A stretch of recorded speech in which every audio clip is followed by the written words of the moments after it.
Thank you. Babita next వెనకాల mic Teja గారు తేజ గారు యాక్చువల్గా మీరు అంటే ఇండస్ట్రీలో ఏ హీరోకైనా ఒక మెగాస్టార్ని రీచ్ అవ్వాలనేది గోల్ ఉంటుంది ఎప్పుడు అంటే ఏదండి మెగాస్టార్ అంటే మన మెగాస్టార్ రేంజ్కి చేరాలని ఉంటుంది అంటే ఈజ్ ద నెంబర్ 1 స్టార్ కాబట్టి అలా మీరు చిన్నప్పుడే మెగాస్టార్తో కలిసి పనిచేశారు ఆయన ఆశీస్సులు కూడా ఉన్నాయి ఇప్పుడు మెగాస్టార్తో కలిసి సినిమాలు అంటే ఆయనతో పాటు మీ సినిమాలు కూడా రిలీజ్ అయ్యే స్టేజ్కి చేరుకున్నారు కదా యాజ్ ఏ స్టార్గా అంటే మీ పయనం కానీ మీ గోల్ కానీ అంటే ఏ స్థాయికి వెళ్ళాలనేది మీ డ్రీమ్ నిజంగా కొంచెం డీప్ క్వశ్చన్ అడిగారు మీరు అలాగా ఎప్పుడు అనుకుని బయలుదేరలేండి ఎందుకంటే అవకాశం వస్తే చాలు ఇక్కడ సినిమాలు చేస్తే చాలు అనుకుని వచ్చినోడిని నచ్చిన పని చేయటమే గోల్ అంతేగాని దాంట్లో ఇంత పైకి వెళ్ళాలి అంత పైకి వెళ్ళాలి అది ఆడియన్స్ ఎలా ఆదరిస్తారు దేవుడు ఆశీస్సులు మన మీద ఎలా ఉంటాయి ఒక సినిమా అనేది ఒక 200 things should fall in place at the right time at the right moment so అది ఒకవేళ సక్సెస్ అయినా అది నాది అని అనుకోవడానికి కామెడీగా ఉంటుంది ఎందుకంటే 200 విషయాలు ఒకేసారి కలవాలి దానికి అలాగే ఫెయిల్యూర్ అయినా కూడా సో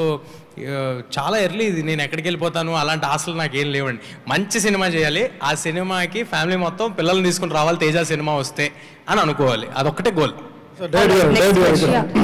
ఇప్పుడు ఈ మిరాయ్ అనే టైటిల్ మన తెలుగు వాళ్ళకి పెద్దగా ఇందాకే చెప్పారు శాసనం అని అయితే హాలీవుడ్లో జపాన్ చైనాలో వాళ్ళ శాసనాల మీద వాళ్ళ రాజ్య వ్యవస్థ మీద వచ్చినాయి సినిమాలు ఏదండి సుబ్రాయ్ రకరకాల ఆల్రెడీ మీ టైటిల్లో కూడా ఏదో జపాన్ సంథింగ్ లెటర్స్ కూడా పెట్టారు దానికి సంబంధించిన ఏమన్నా తీసుకున్నారా అసలు కథ మీకు ఇన్స్పిరేషన్ ఎట్లా వచ్చింది కథ కంప్లీట్గా అశోకుడు కళింగ యుద్ధం తర్వాత జరిగిన ఇన్సిడెంట్ నుంచి పుట్టిన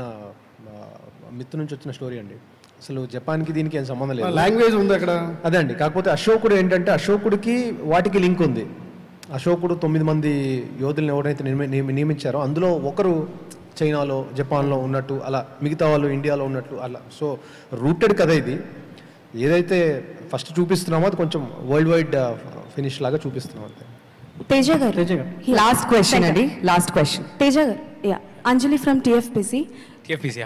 హాయ్ సో బేసికల్గా ఇండియా సూపర్ హీరో అంటే హనుమాన్ నుంచి కిడ్స్ అందరికీ you are the super hero so ఇండస్ట్రీలో మీరు ఇందాక మెన్షన్ చేసినట్టు మన హీరోస్ అందరూ కూడా సూపర్ హీరోసే బట్ సూపర్ యోధ అన్న టైటిల్ ఒక హీరోకి ఇవ్వాలి అనుకుంటే ఎవరికి ఇస్తారు నేను ఇవ్వాలనుకుంటేనా సూటబుల్ ఫర్ ద సూపర్ యోధ నేమ్ కళ్యాణ్ గారికి అండి అంటే ఈ ఓజీ గ్లిమ్స్ అది చూసిన తర్వాత